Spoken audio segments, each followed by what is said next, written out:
Hey guys, Robbie Falk here from On 3 Starkville Daily News. A little reaction video from what happened at the Humphrey Coliseum yesterday as Mississippi State gets a huge 64-58 win over the Auburn Tigers. Number 8 Auburn Tigers. It was the first time since 2001 and 2002 since Mississippi State was able to corral 2 top 10 victories in a single season. And a lot of these guys weren't even born at that point. When the Bulldogs were able to do that a long time ago. Some of us remember those early 2000 teams that were so exciting to watch. It's been a long time since Mississippi State has been able to win games like this. But that's the nature of this team and the nature of college basketball and in the SEC right now. It is very difficult to win SEC road games, and we've seen that so far for Mississippi State on both ends of the spectrum. They've struggled on the road. They've been really good at home, and they could have won another big game against Alabama a couple of weeks ago. But this was a huge game for Mississippi State to get, as was the win over a top 5 Tennessee team earlier this season. The Bulldogs were able to win this ball game, get to 3-4 in SEC play, 14-6 overall. And it's simply a game that Mississippi State had to win. And the reason that is because they have so many of these quad one opportunities that they haven't been able to get at this stage of the game. After this week, I guess, this coming up week, Mississippi State will have played 8 quad one SEC ball games in their first 9 games. I can't imagine there being a tougher schedule to this point in SEC play than what Mississippi State has had to go through right now. You had road games against South Carolina, Kentucky, Florida, who's been really good at home as well. Then you've played some really tough home games against Tennessee, Auburn, and Alabama. Of course, you had the Vanderbilt game in there, which actually lost you about 4 to 5 spots in the net, but they've made those back up with what they've been able to do against Tennessee and Auburn. This game was so huge for Mississippi State because you have 2 very difficult road games coming up this week against an Ole Miss team that's played extremely well at home and an Alabama team that's just really good. And Mississippi State needed to find a way to win one of these 3 games. They did just that against Auburn. And how did they do that? We're going to talk about that. The first half against Auburn, and really into the second half as well, Mississippi State looked like a team that won ball games or were in position to win games against good teams last year. This was a defensive win for Mississippi State. They hit some big shots in the game, and Josh Hubbard was obviously huge as a freshman to come in this ball game and hit 17 points, 3 big three-pointers, had a big first half in his first start as a Bulldog. He was huge, but Mississippi State won this game on the defensive end. And Mississippi State won this game with 2 players, in my opinion. Josh Hubbard obviously was huge, but taking him out of the equation, I think DJ Jeffries and Cam Matthews won this ball game for Mississippi State, doing the little things. And that's the things that they've done since they've been at Mississippi State. And you can say what you want to about those guys and the things that they don't do well, and maybe that's shooting the basketball. I think what they do so well is what makes Mississippi State so competitive in the SEC, and that's the effort that they give, what they do in the defensive end. And for Cam Matthews, what he did offensively yesterday was so critical for them. He scored 14 points in the game. He's averaging around 9 points, I think, offensively. Pulled down 11 rebounds. He was 6 of 9 from the field. He had 6 offensive rebounds. One of them was a putback that I thought was huge for Mississippi State early in the first half to kind of set the tone and show that they were here to stay in this ball game. He brought the physicality in the first half, and I thought that really, like I said, set the tone to make sure that Auburn knew who was dictating the physicality in this ballgame, and that was Mississippi State. He got a putback off of a Tolu Smith miss, I think is what it was, a dunk that put Mississippi State up by 5 points early in the first half. But that really showed that, Cam Matthews and Mississippi State was there to stay in the game. Had 2 assists as well, a couple of block shots, but the 6 offensive boards that he had in this game were so big. Had an offensive rebound on a missed free throw of his as well, and he came back and put it back up for a score. big plays like that were so critical in this game. DJ Jeffries, 12 rebounds in the game, 11 on the defensive end.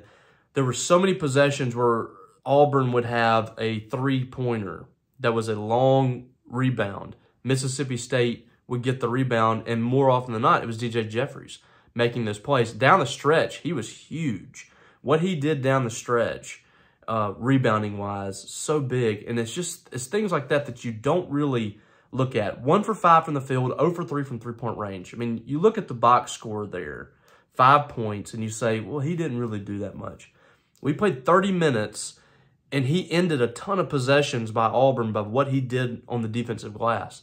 I think plays like that from DJ Jeffries and what Cam Matthews did on the offensive glass, and then offensively a lot of times, those are plays that win you these ball games. Mississippi State gave up 58 points in this game to Auburn, which is, I think, their lowest scoring game of the season. This is a team that can really dictate the tempo of a ball game, can light it up from three-point range, and Mississippi State just did not allow them to do those things. Let's see what they did. 6 of 24 from three-point range. They never got in a rhythm. They had Aiden Holloway hit 2 three-pointers. Nobody else, Denver Jones hit 2 as well, but nobody other than those 2 were able to get hot. KD Johnson, 0 for 2. 2 points for him in 22 minutes. Just an outstanding job by Mississippi State on him. They got, I thought, a big part of the ball game, too, was getting Dylan Cardwell in foul trouble. Cardwell has been a player for them that has been really good defensively, protecting the rim, rebounding, blocking shots, never got in a rhythm. 6 minutes in the game, had 4 fouls, 1 block, no points, no rebounds. Outstanding job on him. Jalen Williams limited him to 3 of 11 from the field. These are guys that have been really critical for them this year. State took them out of the game. Just an excellent job game planning by Chris Jans, and also Mississippi State defensively, just not allowing them to get in any kind of groove. I think that State does a really good job when they play Auburn the last couple of years, and even Ben Howland did a good job against some of their talented teams as well. State's had some good game plans with them. They just haven't been able to really get over the hump. They were finally able to do that in this one. I thought this was a well-strategized game for Mississippi State, and also executed almost to perfection for Mississippi State on the defensive end. The offense looked ugly at times, but I think this is just what State is going to be a lot of times. They play these games where I like to call it muddying it up. That's what they did in this first half, 21-21. That's what they did last year against Tennessee in the first half. And they did this, a couple of times in a couple of games that they had chances to win. They have to do that against these teams that can run fast-paced offenses or that can get hot from three-point range. They got to make these games ugly against Alabama, Tennessee, Florida, Kentucky. These teams have got to be out of sorts on the offensive end. You don't want them to get in a groove, because Mississippi State's not a team that can consistently get out and match what they do on the offensive end. So I thought State did a great job of making it their game. They didn't do that against Alabama very well, although they had a chance to win that game. They didn't do that at all against Kentucky. They didn't do it at all against Florida. Against Tennessee, they did it in the first half, and that was they were able to kind of establish themselves early in that ball game, so that the second half, when Tennessee did make their run, they were kind of in position already. So it was tough to do that for 2 halves against Tennessee, but they at least did against Tennessee in the first half. They've got to do this for 2 halves, or at least really lock a team down in the first or second half to have a chance, I think. So I thought that Mississippi State played this about as well as they could. The second half, they were outstanding, so efficient on the offensive end. They shot 58% in the second half after they were really ugly in the first half. 33%, couldn't make a lot of shots, 1 of 12 from 3. Second half, 4 for 9 from three-point range, 15 of 26 overall. I thought they did a really good job in the second half, getting good high-percentage shots and making them. And Josh Hubbard did a great job too. Big three-pointer there in the final couple of minutes to push the lead out to 4 points. DJ Jeffries hit some big free throws down the stretch. Cam Matthews hit a couple of big free throws. Tolu Smith. This team started 3 for 10, I think, or 3 for 11 from the free throw line. Shot 9 of 18, still not very good. They've got to get better from the line because I think that's going to win or lose them games in the SEC. It's already lost them a game against Alabama pretty much. I think that I feel safe saying they could have won that ball game had they shot, twice as better from the free throw line. They've got to clean that up. I think they've cleaned up allowing teams to get offensive boards. They did a pretty good job of that against Florida. I thought they did a good job of that on Saturday against Auburn. I mean, Auburn just really struggled to box Mississippi State out, 45-30. That's a blowout in terms of rebounds in the SEC. If you out-rebound somebody by 15, that is a blowout in rebounds. And 6 offensive boards for Auburn. They just were not able to get to the offensive glass. Mississippi State did a great job of doing their job on those rebounds. 3 second chance points in the game. That's a huge key for Mississippi State. Had they shot the free throws a little bit better, this is a more comfortable win for them. But all that to say, they win the ball game. It's a huge victory for them, 64-58. These are the kind of games that this particular Mississippi State team has to win. I think they can go out and get better offensive pieces to make things easier for them. But right now, they just don't have the offensive weapons. Trey Fort has not been able to really settle in and add, the type of value I think he can add just yet. And also, I think he got hurt yesterday. It looked like he was nursing his wrist. So that hurt.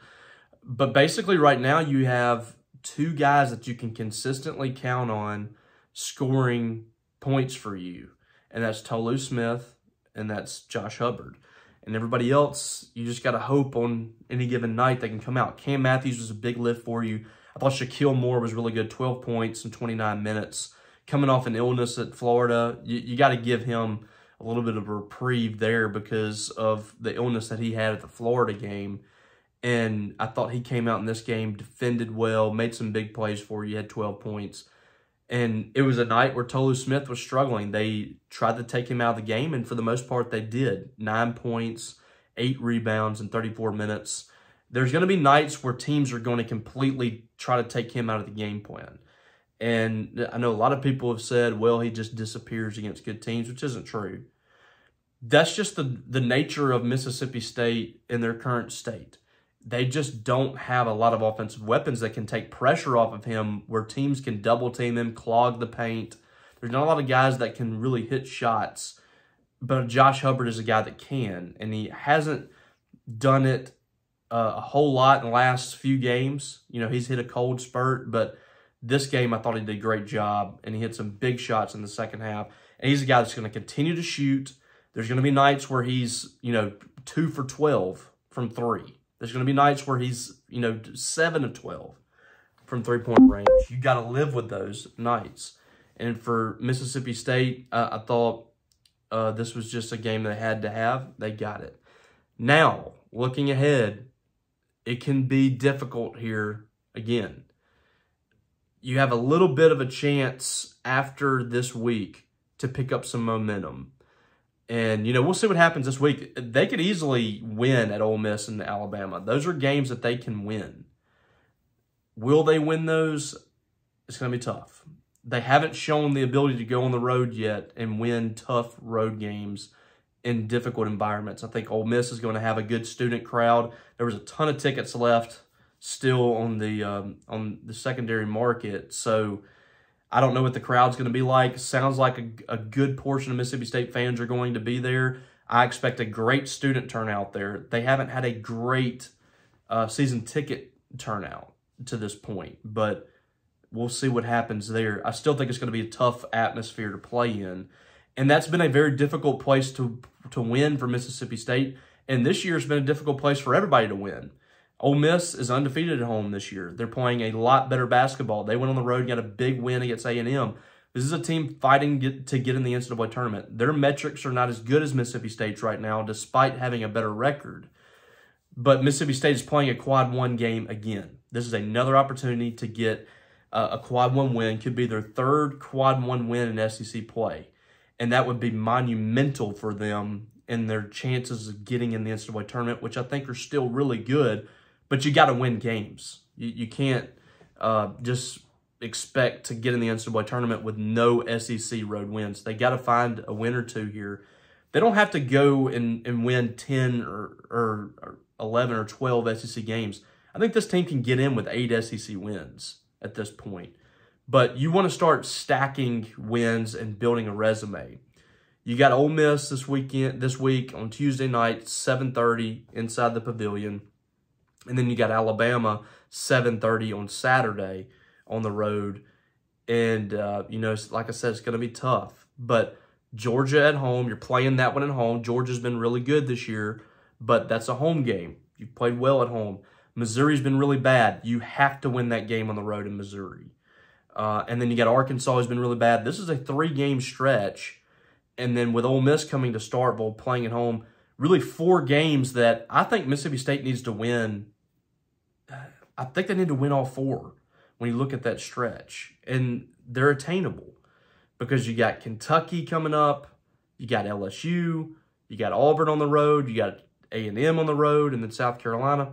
The opportunities for wins are tough, and the opportunities to stack wins are tough. Mississippi State's been really good at home. I think 5 more wins gets Mississippi State firmly in the NCAA tournament. I think 8 wins like they got last year, the resume is going to be much better this year. I think you're in.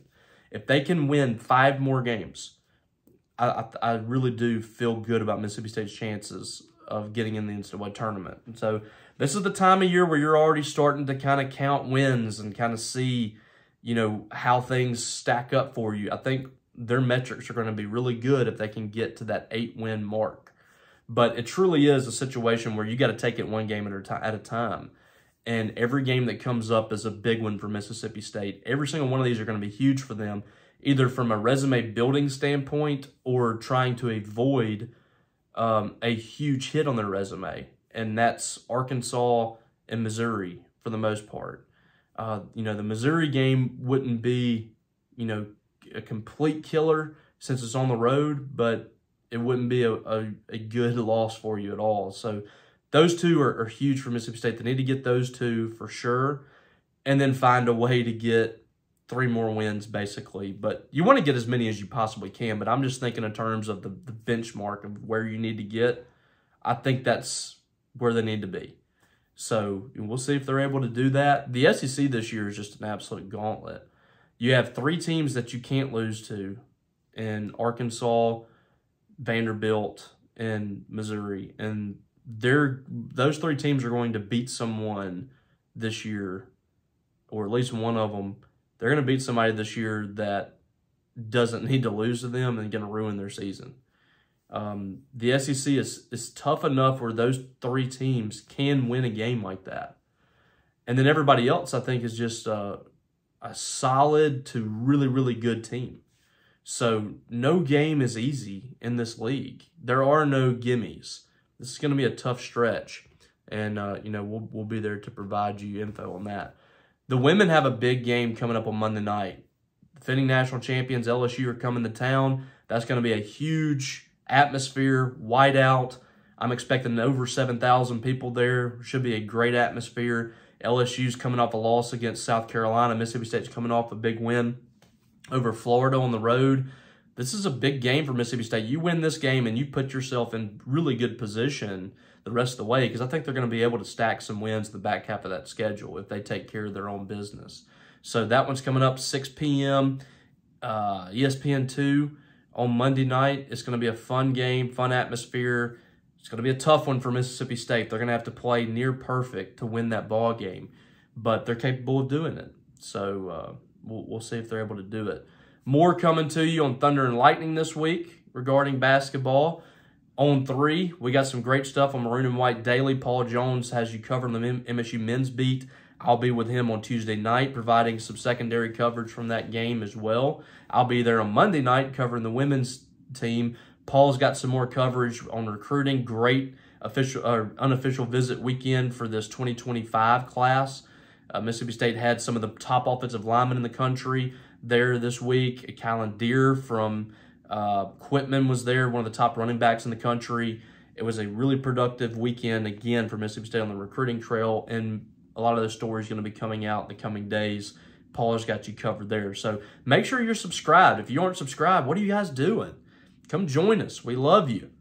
Come check us out. We got a great message board, the best message board out there, great community of posters, and some of the best coverage of Mississippi State sports you're going to find. So please come check us out. We'll give you a good deal, $1 for the first month. If you don't like it, you can cancel. If you do like it, we'd love to have you. So come check it out. But a great weekend ahead for Mississippi State sports, and you want to be tuned in over there at Maroon and White Daily. I promise you that. So hope you guys have a great week. Stay tuned for more coming this week, and we'll talk to you later and catch you down the road.